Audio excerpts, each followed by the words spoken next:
So now you guys know, what marijuana is, what the issues are with the current policy. I'm gonna tell you guys about our plan to amend the current policy to amend the current policies towards marijuana and why they need to be amended. But basically, what we want to do is we want to classify marijuana in the same classification as alcohol and tobacco and regulate it in that sense. We want to adopt something kind of similar to San Francisco Assemblyman. He's a very liberal guy. His 2010 plan, his name's Tom Amiano. Stu Wu of the Wall Street Journal documented it in his article. Basically what he wanted to do is he wanted to make it so all people 21 years and older could buy it, which is also what we want to do. And the benefit of how it could help the state is you could tax it. So we tax $50 per ounce, and then it would vary depending on the amount of potency. And Amiano's spokesman, Quentin Meek, estimated that marijuana could be a $14 billion a year cash crop in California. And and it's not like once we adopt these laws, it's not like, it's just going to be loose, everybody can smoke marijuana. It will be regulated. It's going to be a lot like gun laws. With the marijuana that you get in California stays in California. You can't bring it into other states. And you must be of age. If an officer pulls you over and suspects that you've been smoking it, he could rightfully detain you. Can't drive under the influence of it. These laws, they'll be enforced by the FDA, the FBI, and the Department of Agriculture. Brian's going to go into depth about that here in a minute. For our funding, for our campaign, we're relying heavily on donators.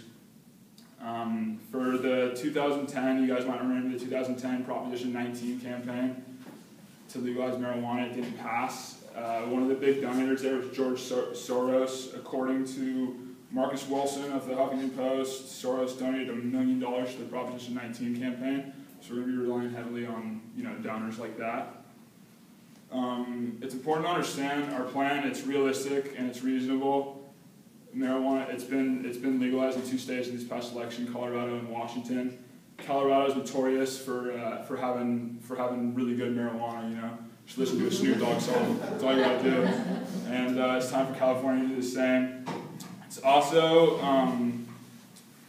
also blown out of proportion how bad it is for you. It's really not as bad as people make it out to be.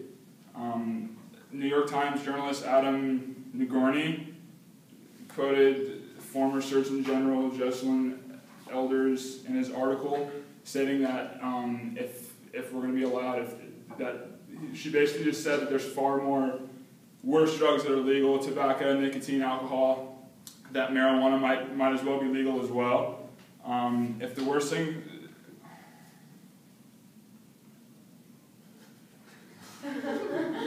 that's going to happen for marijuana is, somebody smoking some marijuana, going and watching Family Guy for a couple hours, eating an entire box of Captain Crunch cereal. I think we're doing all right.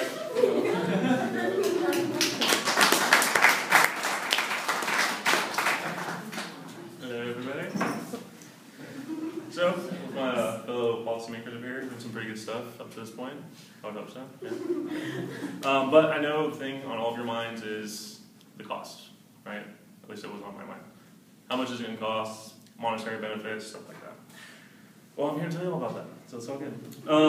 Every year, California, in addition to the federal government, spend billions upon billions of dollars in drug enforcement, prosecution, and incarceration. This ranges everything from marijuana to cocaine, heroin, broad spectrum. Now, those billions of dollars, well, granted, they might be helping.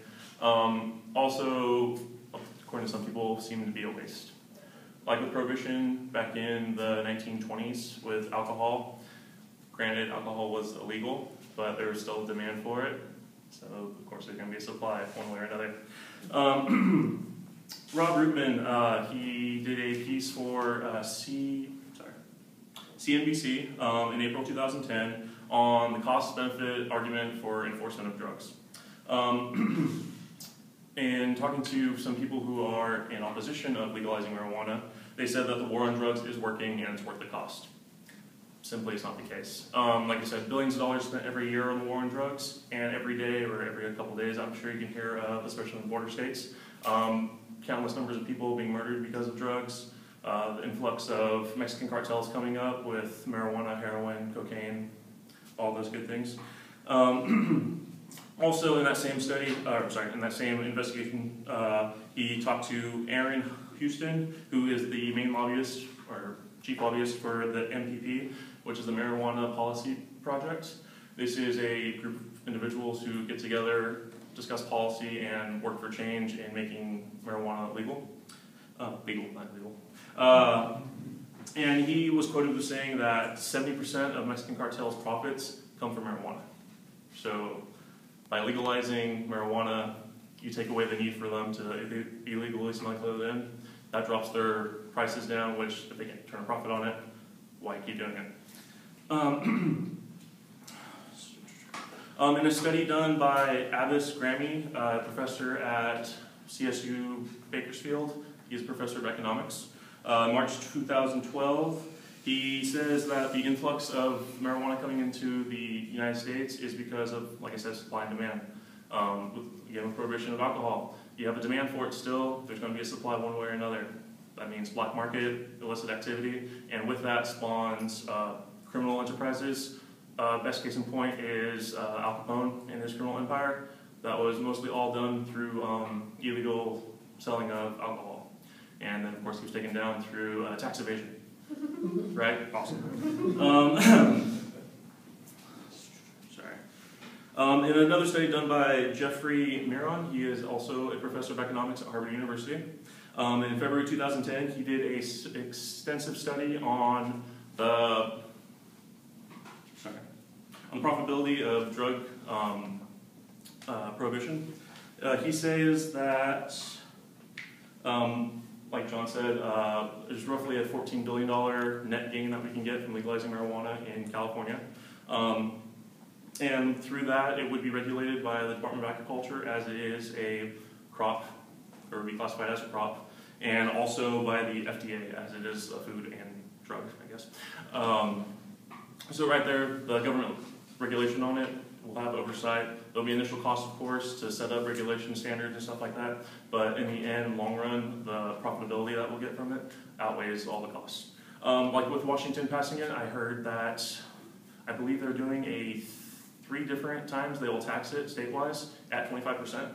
From the growers to the refinery, from the refinery to the retailer, and from the retailer to the consumer. So 3 different times at 25%, that's making a lot of money. I believe their annual income will be $500 million. And that's just Washington, and we have, I think, 4 times the population, if not more. Also, additionally, the Economic Research Service, which is a subgroup of the United States Department of Agriculture, did a study in 2000, and as Brianna gave a presentation about hemp and cannabis or marijuana come from the same plant. Depending on how you plant it, determines how much of each one you get. Planting closer together, you get elongated stalks, you get more hemp. Spreading them out allows for branches to grow, which you get the cannabis leaf, and in terms marijuana. So not only can we use marijuana as a cross crop, but also industrial hemp can replace the big need for paper, the timber industry, create competition, so I'll have lower prices and hopefully get away from deforestation. And like I said, those billions of dollars that we spend every year on enforcement, prosecution, and incarceration can go to education, public